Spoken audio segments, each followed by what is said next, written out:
Good evening, ladies and gentlemen. It's a pleasure to be here this evening. It's also an honor to be speaking about gold, the dollar, and the euro. And I'd like to thank the Hayek Institute for their kind invitation.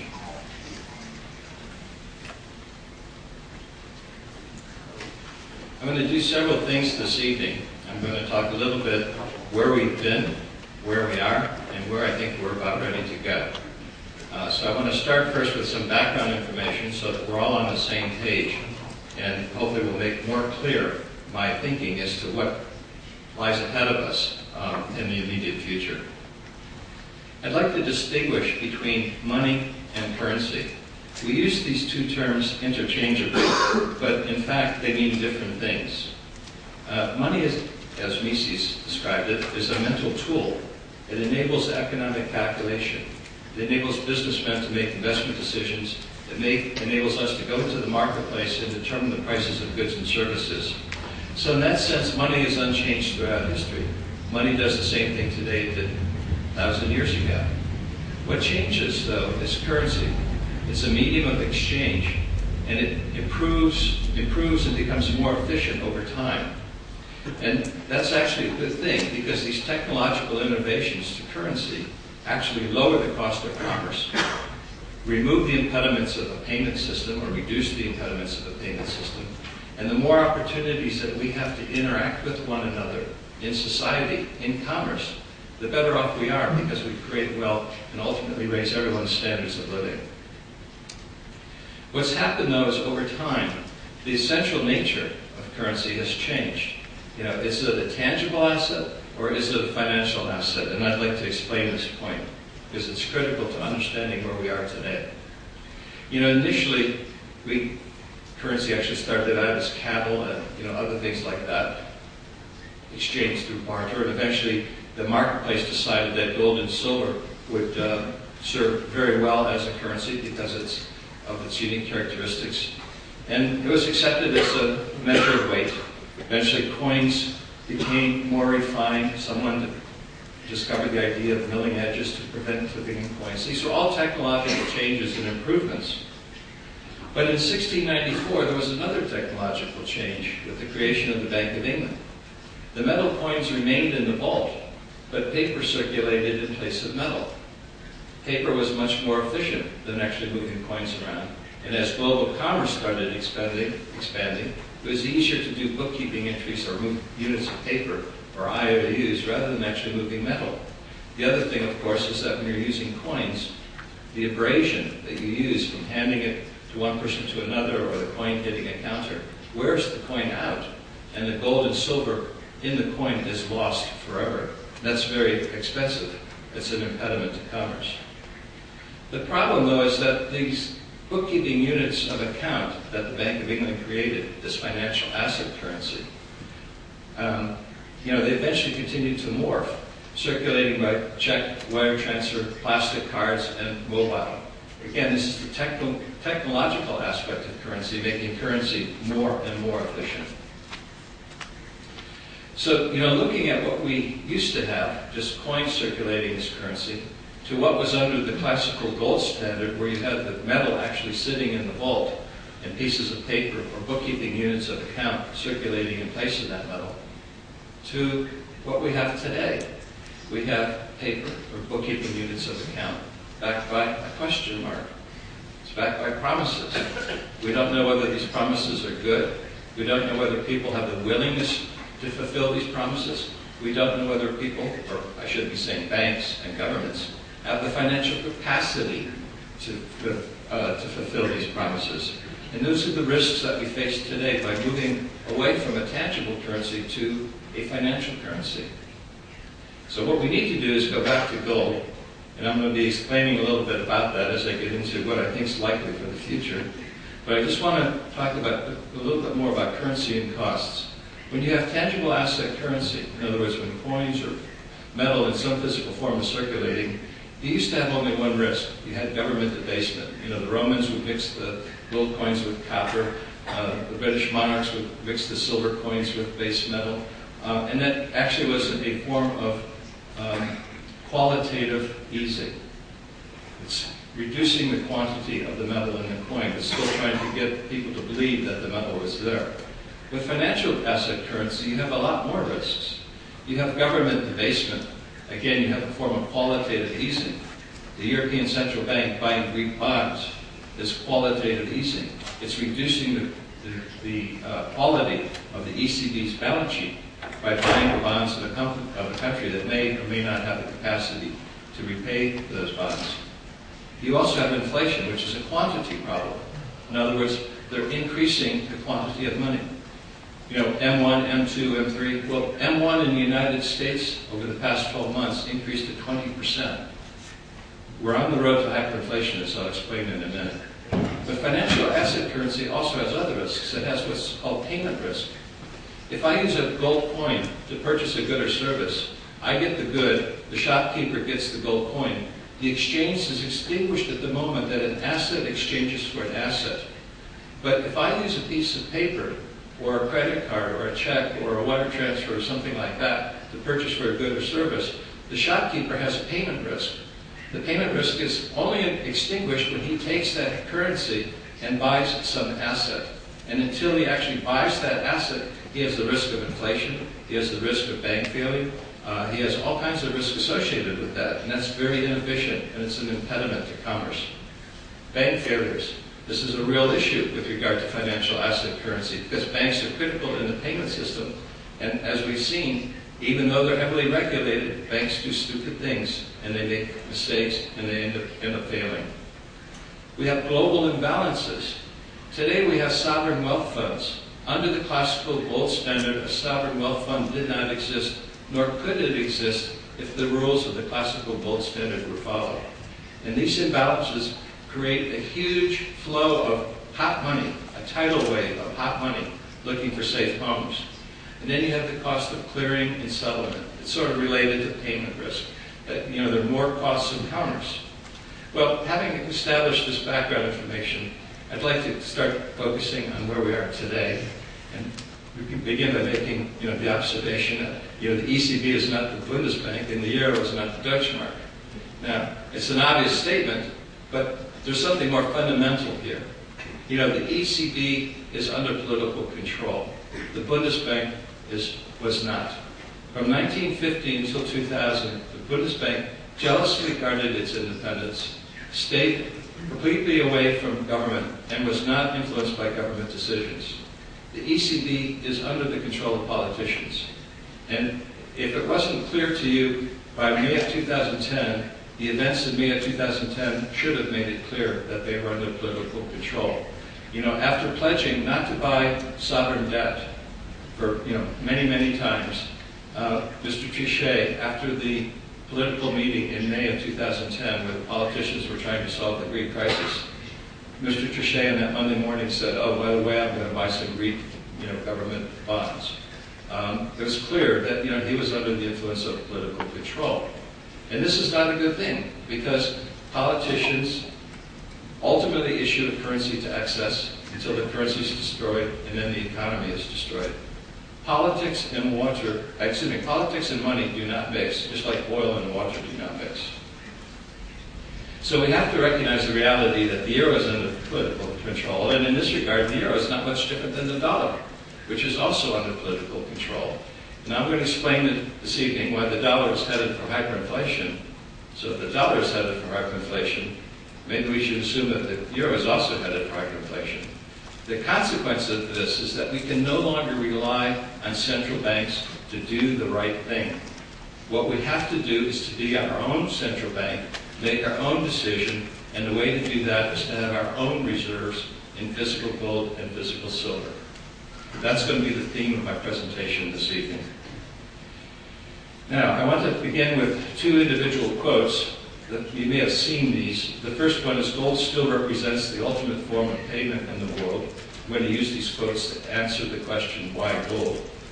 And secondly, gold, unlike all other commodities, is a currency, and the major thrust in the demand for gold is not for jewelry. It's not for anything other than an escape from what is perceived to be a fiat money system. It's not perceived to be, it is a fiat money system. Paper money that seems to be deteriorating, and it's not seems to be, it is deteriorating, because inflation and other problems are creating loss of purchasing power in fiat currency. Now, both of these were actually said by Alan Greenspan.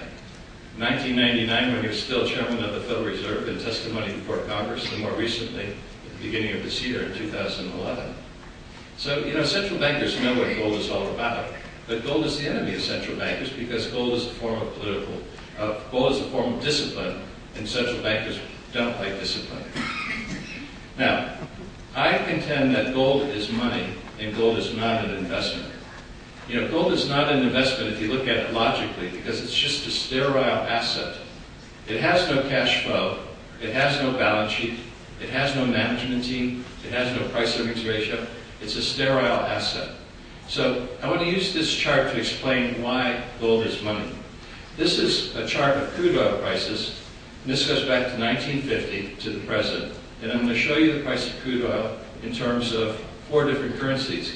In order to make the comparison easy, I'm going to assume that the price of crude oil in each of these 4 currencies is 100 back in January of 1950. And it showed the actual results on this base 100 analysis to reflect what's actually happened.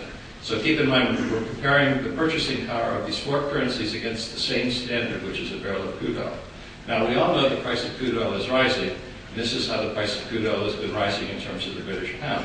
What was 100 back in 1950 is presently 7,000 or 70 times more expensive than it was back in 1950.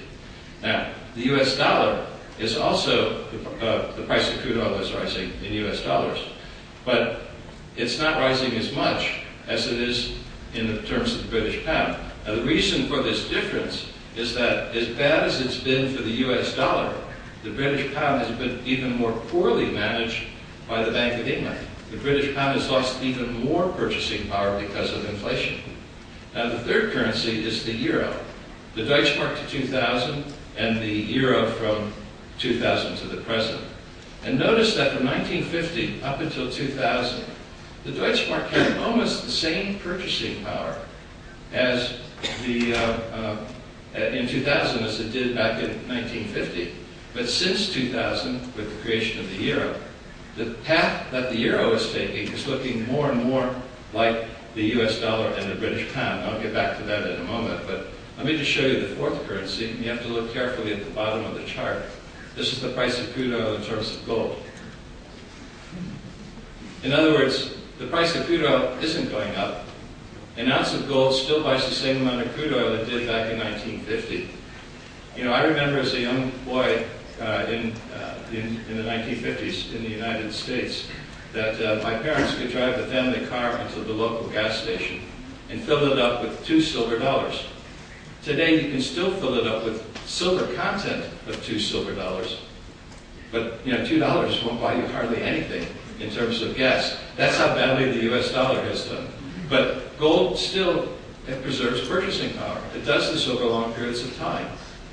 And if we were still on a gold standard, we wouldn't be talking about the rising price of crude oil. What's really happening is that commodity prices are not going up. The purchasing power of the currency we use for economic calculation is going down. And what we have to do is start calculating the price of goods and services in terms of gold, in terms of silver, to truly understand what's happening, how badly the present monetary system is deteriorating. Now, why does gold do this? Why does gold have this consistency in purchasing power over long periods of time? Well, people call gold as a commodity, but it's not. It's a tangible asset, but it's a special kind of tangible asset. Commodities get produced, consumed, and disappear. Crude oil, soybeans, even base metals, they get produced, consumed, and disappear. Gold gets mined and accumulated. It does not disappear. All of the above-ground stock of gold still exists today at about 160,000 metric tons, which is about 2.5 times the size of this room, all of the gold mined throughout history. The reason why gold is accumulated is that its usefulness does not come from consumption. Its usefulness comes from economic calculation. Its usefulness comes from gold's role as money. And preserving purchasing power over long periods of time transcending time, which is very important to the proper allocation of capital. Now, what I want to focus on is just the period from 2000 to the present, and to make the point about the euro is looking more and more like the US dollar and the British pound. So I'm going to do a base 100 analysis from 2000 to the present, and you can see that red line at the bottom, which is the purchasing power of gold, which is actually increasing. So we're having a deflation. Purchasing power of money is increasing when you calculate prices in terms of gold, but we're actually seeing inflation when the purchasing power of national currencies is used to measure the prices of crude oil. And this gap between what's happening between gold and the euro is getting greater and greater. The euro is under political control. The euro is not the Deutschmark. The ECB is not the Bundesbank. This is a reality that we all have to understand. And that today, there's no alternative to go to. You can't go to the Deutschmark. You can't go to the Swiss franc, because 3 weeks ago they made the decision to tie the Swiss franc to the euro. So if the euro goes over the cliff, the Swiss franc is going to go with it. The only alternative to go to preserve your purchasing power during this financial bust, which still has a few years to go, the only way to go to, the only money to go to is gold or silver. And the key here is that don't focus on the price of gold or the price of silver. Focus instead on the value and the usefulness of gold and silver. And you'll see that gold and silver are both still undervalued, which is a point that I will conclude with a little later this evening. Now, how badly are the currencies doing? We saw that chart of crude oil, but here it is in numerical terms. There's very little red on that table. And in fact, against all of the world's major currencies, this is 9 of the world's major currencies, you see double-digit rates of appreciation. 18.4% against the US dollar. Average annual rate of appreciation for the gold against the US dollar.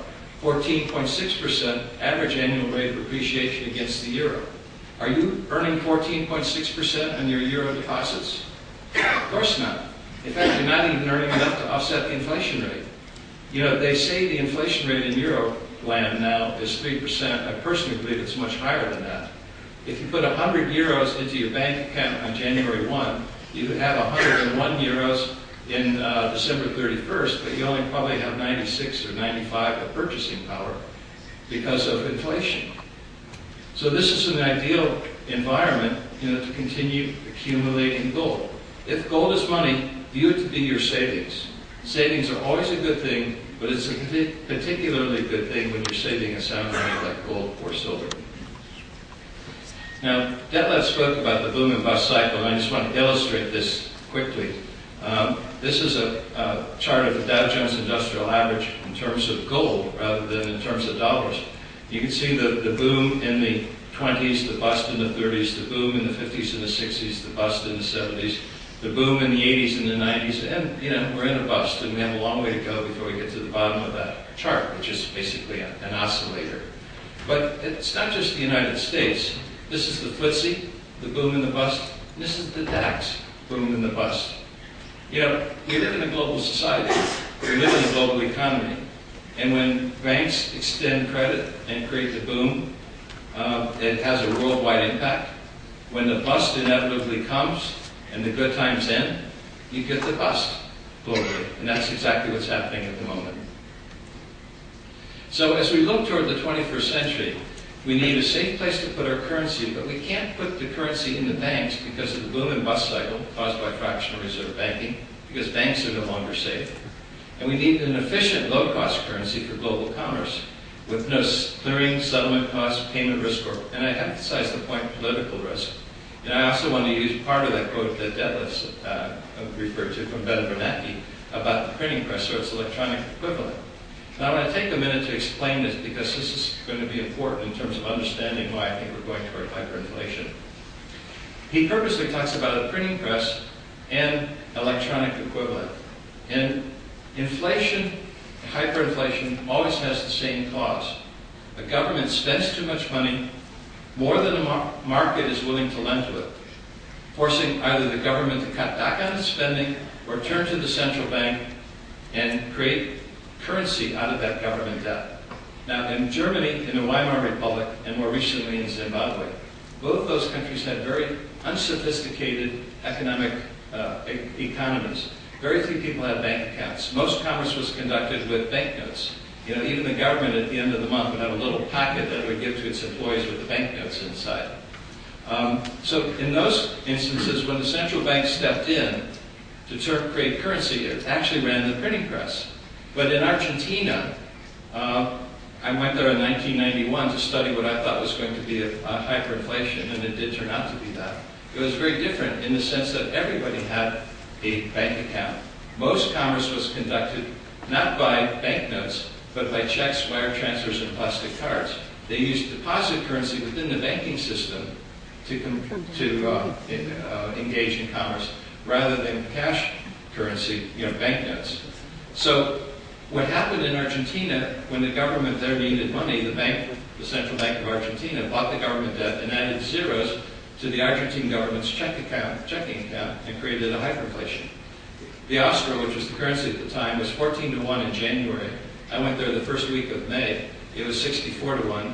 I left a week later. It was 96 Austros to $1 US. In December, it was 10,000 Austros to $1 US.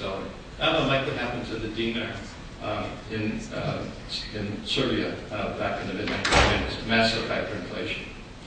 And the U.S. is headed for the Argentine-style hyperinflation, and this is why.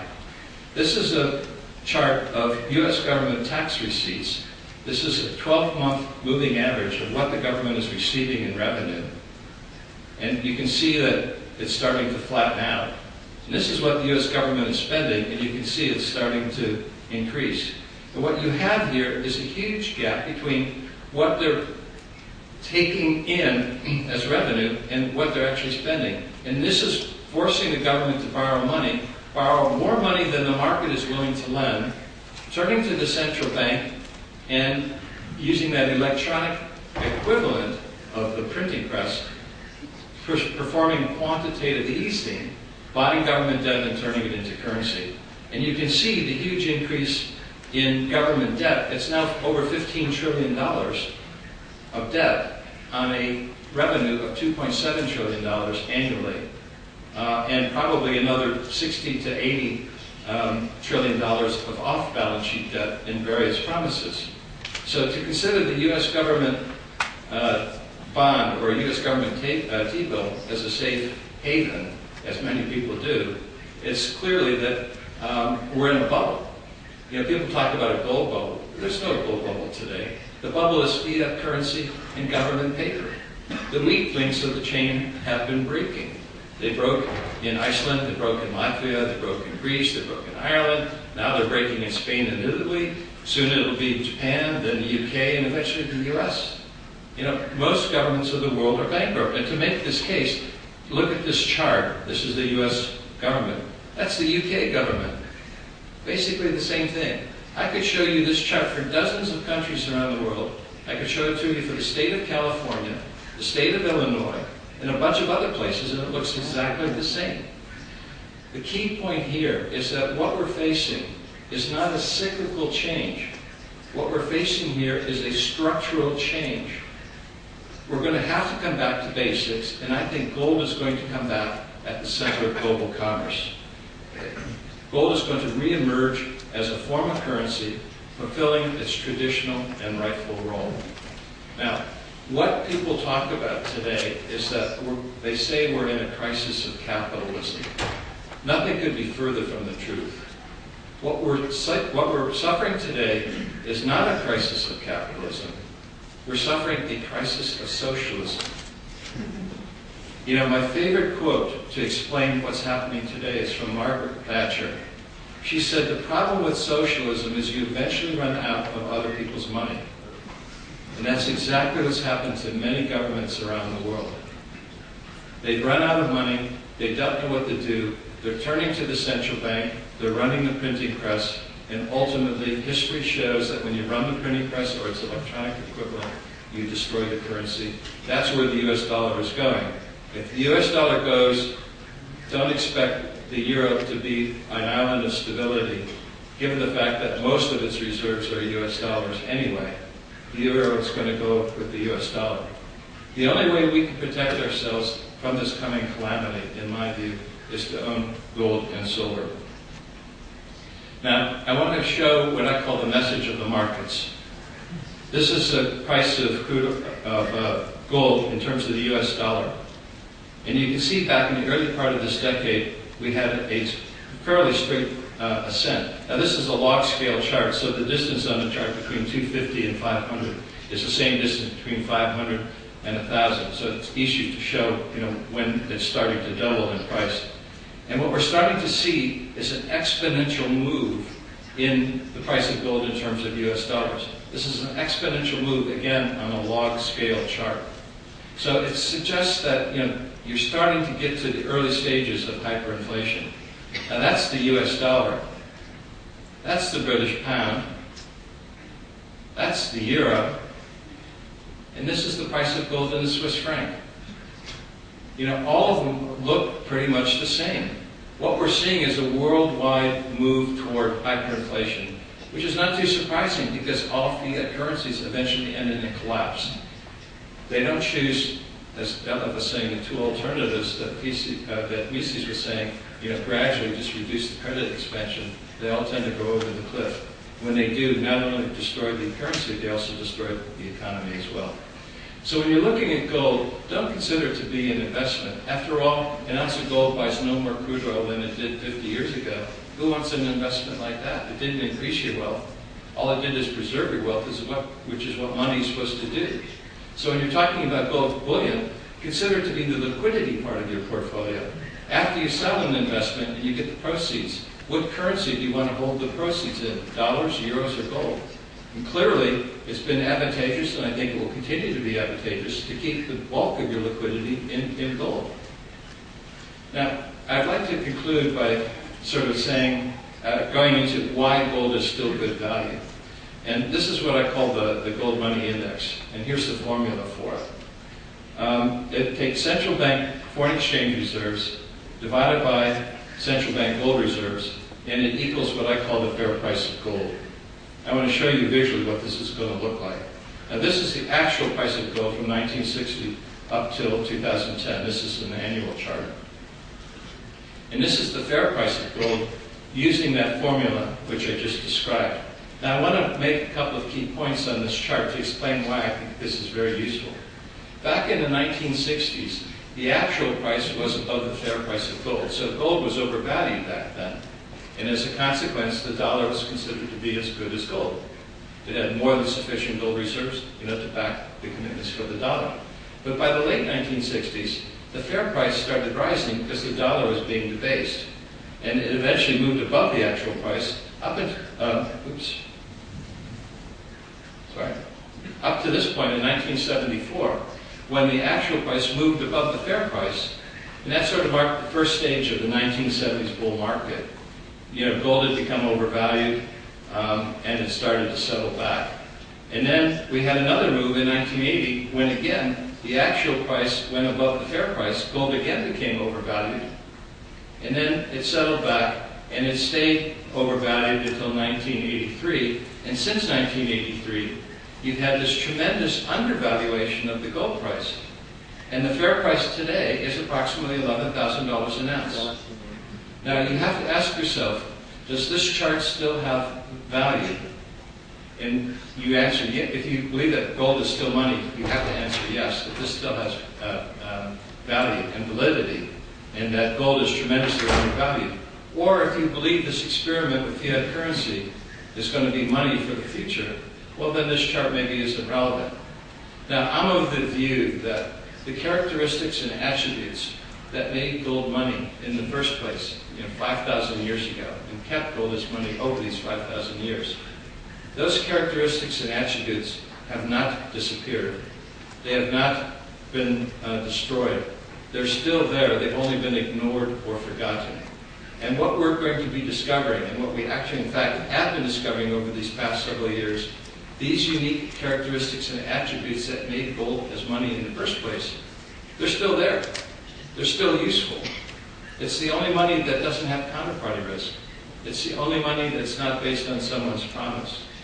And my view is that as this financial bust continues to move forward, people are ultimately going to continue to discover these attributes of gold, The gold price will be rising, and as a consequence, eventually, as fiat money collapses, gold will return to its rightful role at the center of global commerce.